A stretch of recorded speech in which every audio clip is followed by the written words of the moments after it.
What? How much are they? 64 and 74. $6,400 for a 2013 with 175,000 miles. And this month, we haven't done anything. I work in the auto industry at all aspects, and people like me, they're all saying you can't make any money. The #1 source of millionaires in America are car dealership owners. Car dealerships are the most fascinating, insane, like medieval level fiefdom situation. Every state has a law protecting consumers that made purchases from deceiving salespeople, misguiding, leaving out information, lying about information. Why don't car companies just make a basic car with a manual transmission and roll up windows and no touchscreen and none of that stuff? Because nobody would buy it. No, really, nobody would buy it. You could price it at $15,000 new, have one trim level, it's 15 grand and nobody would buy it. Do you agree with that? Here we be talking about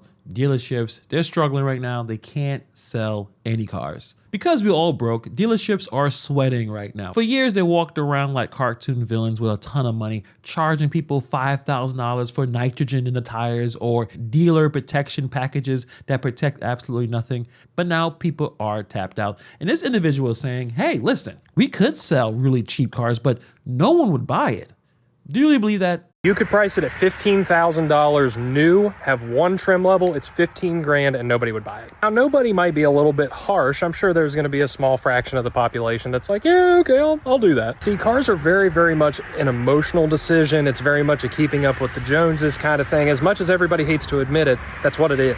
Everybody wants the latest and greatest. Everybody wants the new technology. And again, everybody might be a little bit of a stretch of that term. Not everybody does. But new car buyers do.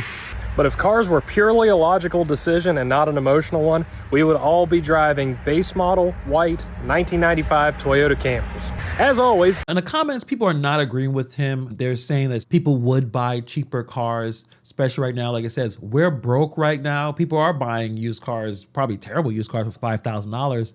I'm not trusting a salesman's opinion on this. Obviously, that's a salesperson and trying to make as much money as possible. So, of course, he will say no one's going to buy a cheap car. He doesn't make a whole lot of money selling cheap cars. Someone said, I'll buy it instantly. So I want to be the devil's advocate here and try to bring a different perspective. So listen, he's hitting on something that's happening in the car industry, but in any industry in retail where people are buying things. I mean, I'm sure you heard the news that there was a record amount of money being spent during Black Friday. So cars stop being about transportation and turn into emotional support gadgets. And that's exactly how the dealers like it, especially him. Because when something becomes emotional, they can price it like a luxury handbag. Why do you think those Jeeps are so expensive right now? That's why you can't find a simple stick shift, roll your window up, or no touchscreen starter car anymore. But the problem that he doesn't understand or he doesn't want to admit, we are heading into recession. People at this point would spend $15,000 to buy a basic car. The industry has conditioned buyers for years to think that they needed lane detection and heated mirrors and 46 different Bluetooth settings just to go to Walmart. Consumers didn't wake up one day asking for Teslas with light shows. Manufacturers forced these upgrades to justify their higher MSRP. It's like ordering a burger at a restaurant and that restaurant says, oh, we don't do plain burgers anymore, but we can give you the ultra deluxe bacon rodeo smokehouse stack for $34.95. But you're thinking, hey, I just want lunch. And now in 2025, people are broke. They don't want features. They want affordability. And really, a lot of those features don't even work. But the dealers don't want to pivot back to the basics because they already baked the greed into the business model. A cheap car means cheap profit. A cheap profit means someone in the back office starts sweating. They're trying to make some money. So when he says new car buyers only want emotional purchases, here's the real truth. They only want to buy emotional cars because logical cars don't exist anymore. The industry removed the choice. Matt, keys are on the desk, Bronco's still out front. Why? I think we need to put it on the rocks. Show how well that lift is. That's why you think the Bronco hasn't sold yet? Yeah, I think it needs to be put up on the rocks and highlighted. Let me show you guys, you tell me why it hasn't sold yet. I got this Bronco about a month ago and it still hasn't sold yet. I mean, look at these rims and these wheels we put on it. Is that why it hasn't sold yet? It's even in Marsh Gray. That's the color that everybody wants. Is that why it hasn't sold yet? I even upgraded the seats to catskin leather. Is that why it hasn't sold yet? We listened to the comments and put a lift kit on it. Is that why it hasn't sold yet? It's the base model. That means the most affordable trim. Is that why it hasn't sold yet? So you see this often on TikTok. Dealerships are, he's trying to sell the car. He is desperately trying to sell the car. He's trying to show it to someone, anyone that will purchase it. Now, it's pretty obvious why this car isn't selling yet. If you look right in the comments, maybe it's the price. Maybe because the base Bronco is listed for $56,000. $3,000 in lift, wheels, and tires, but marked up $10,000 because it's custom. That's the reason why it's not selling, but he's desperate to find the one person that has the money, or I guess the credit, to purchase this car. The Spare even has the fuel rims and the 37-inch tire. Maybe that's why it hasn't sold yet. It's got the hard top. Maybe people want the soft top. That's why it hasn't sold yet. We put the Luther sticker on the back. Hey, my dad changed the plate frame while I was in service. That's what I do. Is that why it hasn't sold yet? This is like the sickest Bronco in PA. I can't think of any reasons of why this hasn't sold yet. Let me know in the comments below what you think, and to get a value on your vehicle, head over to my page and hit sell your car. He's going to act like he's confused why the car is not selling. It's like he's showing us a diamond no one asked for. I mean, who wants a Hummer EV? I think the people who want a Hummer don't want an electric vehicle, but that's just my opinion. And nothing changes the fact that he is trying to sell a six-figure electric brick during a recession. Dealers are going to act like buyers are skipping on these cars because they can't recognize greatness. No, people can see greatness, but they also see this price tag. Spending over $100,000 on a Hummer during recession doesn't make a whole lot of sense. Also, being discounted for a little under six figures at probably what, 80 something $1,000 isn't a deal. It's a cry for help. The problem is the starting number. The Hummer EV is basically a flex vehicle. It's not going to be a commuter car. It's not a family car. It's not a budget car. It's, look at me, I charge my truck with the power of Thor kind of car. And the people who can afford that kind of car already bought theirs many years ago when the market was wild. Now the market is cold and buyers are cautious. And also, we don't have any money. So even people with money are buying probably better vehicles. So dealers can keep adding rims, lifts, badges, flags, putting more seasoning into this burnt chicken, but they're still gonna struggle to sell this car. I seriously need to know why all these old faded headlight used cars are like over $9,000. What? How much are they? 64 and 74. $6,400 for a 2013 with 175,000 miles. It is outrageous.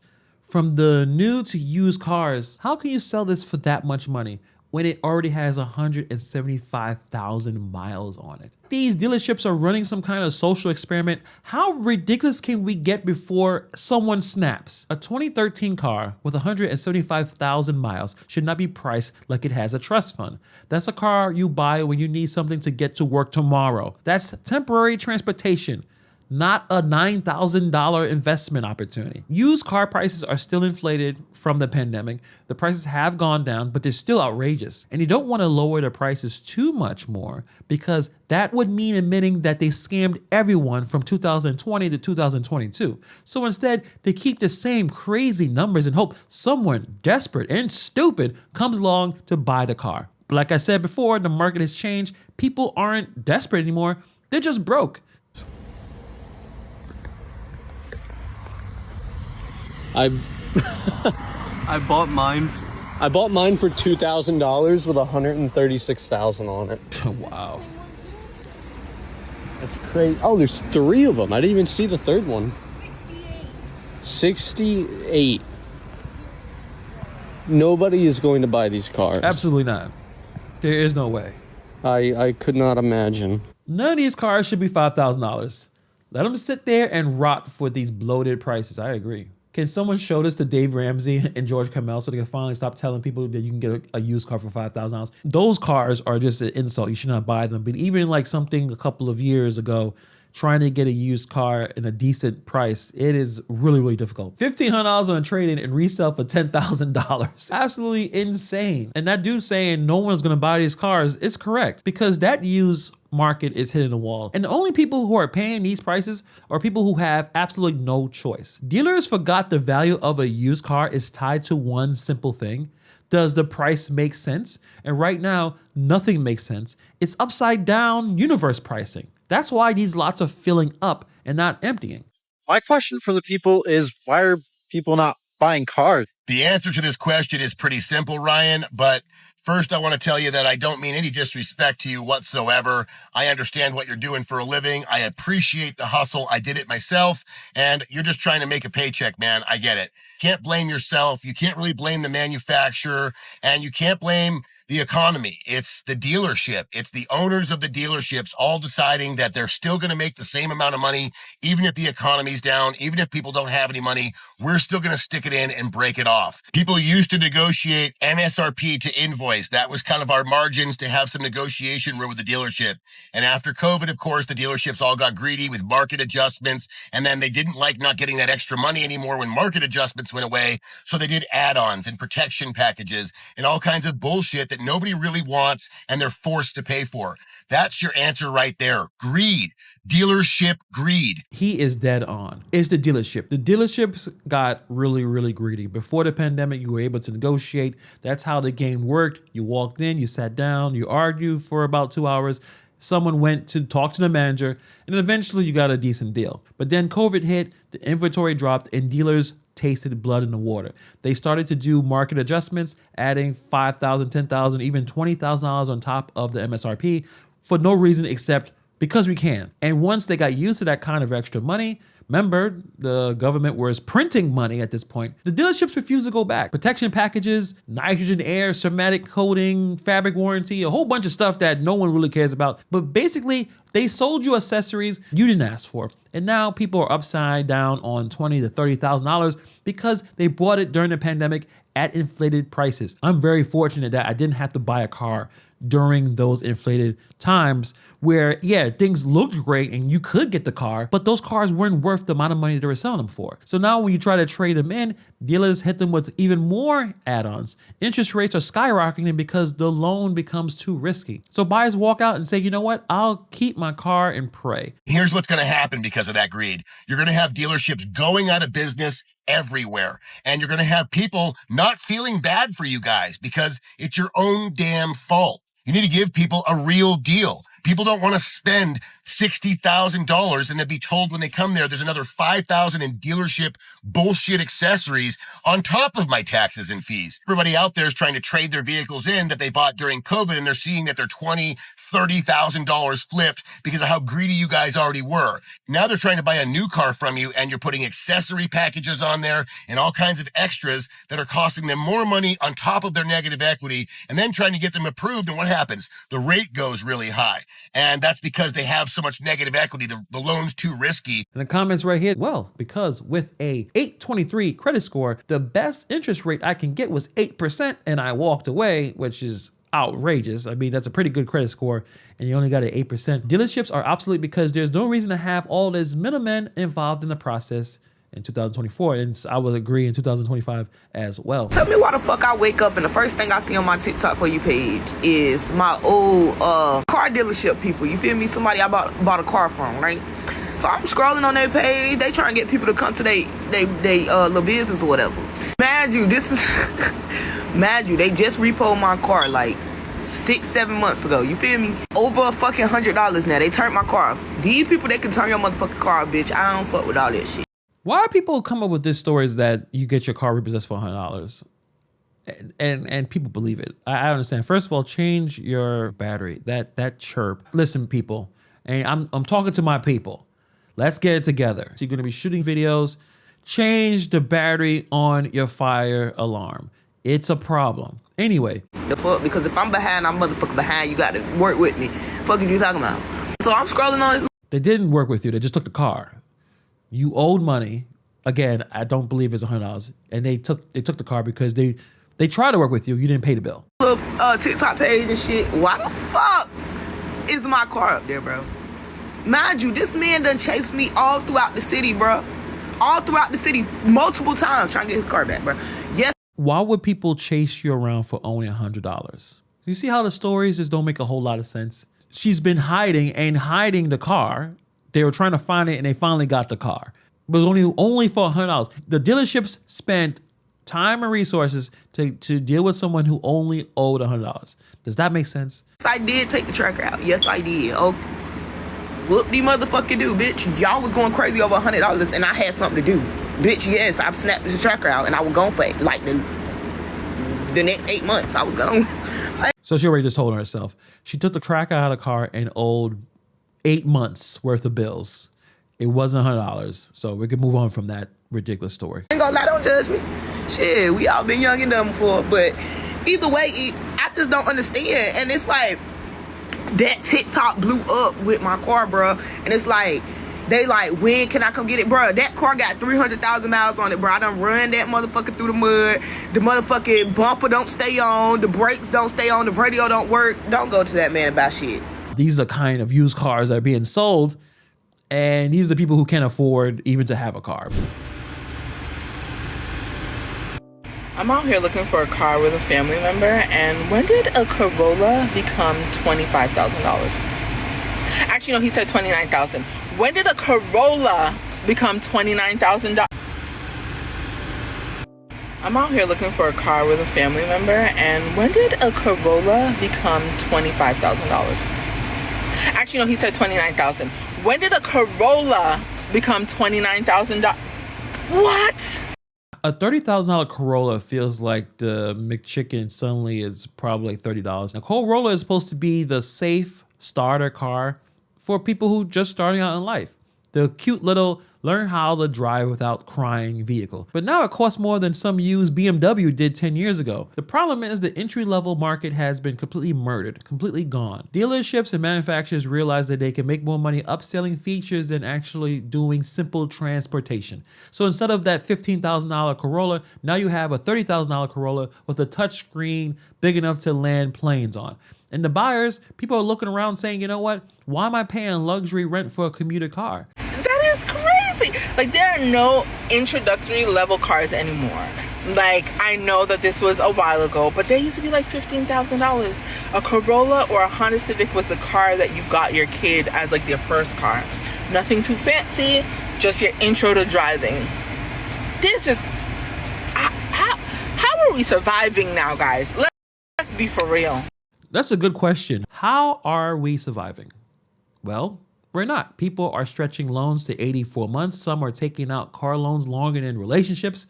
It's crazy right now. Corollas and Civics used to be the first cars for teenagers. And the dealerships know that these prices are insane, but instead of lowering them, they act like the buyers are the problem. Well, no one wants to buy. Like, no one wants to spend 30 racks on a car meant for high school parking lots. They're pricing normal people out. If the Corolla is going to start to push at $30,000, imagine what a family SUV costs. I'm sure you already know that because it's basically robbery with a bunch of cup holders. If you've ever felt like you were deceived, misguided, misled, lied to at the dealership, the law, you need to sue. The law is on your side. The Deceptive Trade Practice Act for Texas, for the state of Texas, is an act and a law that protects consumers from being deceived, lied to, misguided, and the dealership is the #1 place they be lying in. But guess what? I did you one better. If you don't live in the state of Texas, I have checked all 50 states. Every state has a law protecting consumers that made purchases from deceiving salespeople, misguiding, leaving out information, lying about information. Which is extremely important. I think a lot of us probably have dealt with dealerships in the past and probably had situations where you probably could have sued. If you've ever been lied to, misled, or deceived, you can sue. And I think a lot of people need to hear that. Because dealerships lie like it's a sport. They sell warranties that don't cover everything. It's completely wild. Now, every state does have consumer protection laws that cover dealership deception. All the states. So if someone meant to tell you something that a warranty is supposed to cover something and it only covers the powertrain, that could be a potential lawsuit. Literally in every state. So you can sue for this exact thing. Sue them people. Like, did you purchase a car and it been in the shop ever since you got the mother? Did you purchase a warranty because they said you had to? Did they deceive you or misguide you by coming in there with some numbers on a piece of paper and saying, if I can get you right here today, would you buy a car today? And they have you sign that little piece of paper and take it back to their manager. They deceiving us. Were you told that you had certain warranties and then found out it was just the powertrain warranty and ain't nothing covered? Did that dealership promise you that your oil changes would be covered for the entirety of your lease, or it's a maintenance package? Did they deceive you by telling you in person, hey, it covers the maintenance package for the entirety of the lease 4 years, and they're assuming that you're only going to need one a year, but because of how you drive, you need more, and now they try to have you pay.